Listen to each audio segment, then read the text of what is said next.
With us, how are you? How you guys feeling? Pretty good, pretty good. I know you know you're busy right now. You gotta do things. We just experienced a fight, Danny Gonzalez against Chris Algieri. What can you tell us of that fight? Well, we started off pretty good. Chris was doing a lot of things I wanted him to do. And then he got caught with a few headbutts. And the second one opened a real nasty gash under his eye. And that seemed to really take his attention and get him out of the game. But with that being said, he's still a work in progress. Of course, I'm teaching him my form of boxing, and little by little it's manifesting itself, and he's coming around that corner. We've seen, Chris Algieri wants to try to come back, against and win more titles, I think, if is that the plan. I mean, I'm not talking about me, I'm talking about the crowd that it was, there. Are you guys, feeling kind of in bother or discomfort that people are, after the fight finished, they were booing him and everything? No, I mean, people might see things a certain way, and we all know they like when a guy is pushing the effort in the fight, which Danny was doing at the end of it. But clearly, Chris was ahead in points, and he won the fight. But it's a lesson learned on how not to give up the ground and just continually hold your man at bay. So we still, like I said, have some work to do, and we will clean it up, and we will be a lot better in this next round. Next fight, I know there's probably one name right there, and actually we had a press conference, Maurice Hooker. Is that the target? Let's say if Maurice Hooker defends successfully, his title against one of the New Yorker fighters, right, that he's gonna, have as his opponent. Is that the next? It very well could be. We'll see now, because the cut is giving us a suspension of 45 days, so that's going to push the schedule back a little bit. But it's okay, because we were ripping and running, and it gives us time to fine-tune while he's actually healing up, and that's what we're going to do. Wow, that's, something that New York commissioners, they always strict, and I think you guys as coaches and fighters, they got to, follow procedure, right, and something, things that they're supposed to come and, make them back again, and, right, again, because if it doesn't happen, I think probably they can't fight, they're not allowed to fight. But we're going to make sure that he picks up more and more of my information base, and once he does that, Chris is going to be fine. Definitely, we want to see if he, of course not me, but the fight fans, they want to see if Chris Algieri still got, what it takes to come back and probably, I don't know, maybe face one of the opponents that, they're there, like probably Pacquiao, or I don't know if he would like to do it again.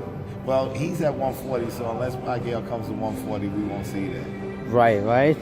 We will have to see, right now what Pacquiao is going to bring against Bronner, so, right, and each other, Yeah, that's going to be very interesting. I can't wait to see it. And that's a lot of people that, they want to stay tuned and see what's going to happen. Coach, I recently spoke with, Danny and his coach. They feel kind of uncomfortable because they probably see that they won. So is that one of the things that probably it will affect you guys? Because as far as we know, we live over here in New York. So right. No, not at all. I mean, Danny gave a good effort in the end, but I had him lose in the first 7 rounds. So even if it was, if you can give him one more, it was only 4. So it was a 6-4 split, the least. So hey, they gave a game effort, but I'm a realist with boxing. If my guy is not doing what they need to do, or the bout is a little bit closer than that, it's a different story. But I tell you like it is, and Chris won the fight.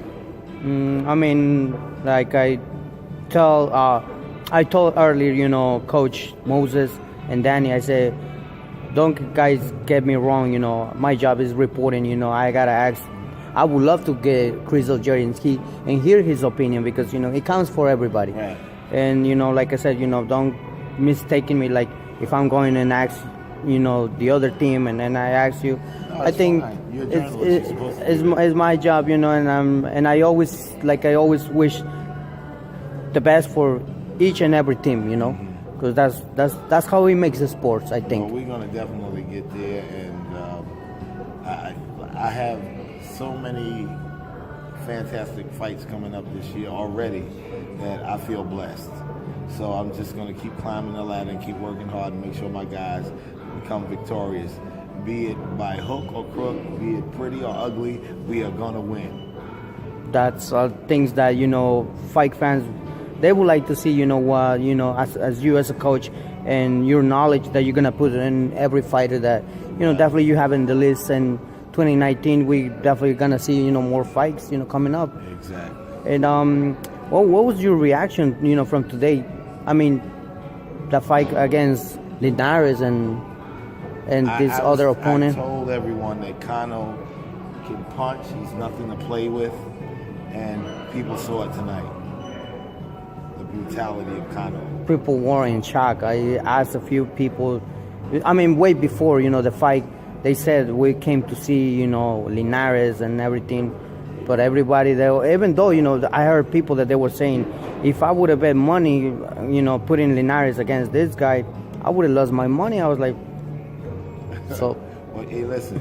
If you believe, you have to believe. This is the boxing game. You can't believe now, and if your guy comes to show, and I want to believe now. It is what it is. It is what it is. One punch sometimes it takes. It changed the whole fight.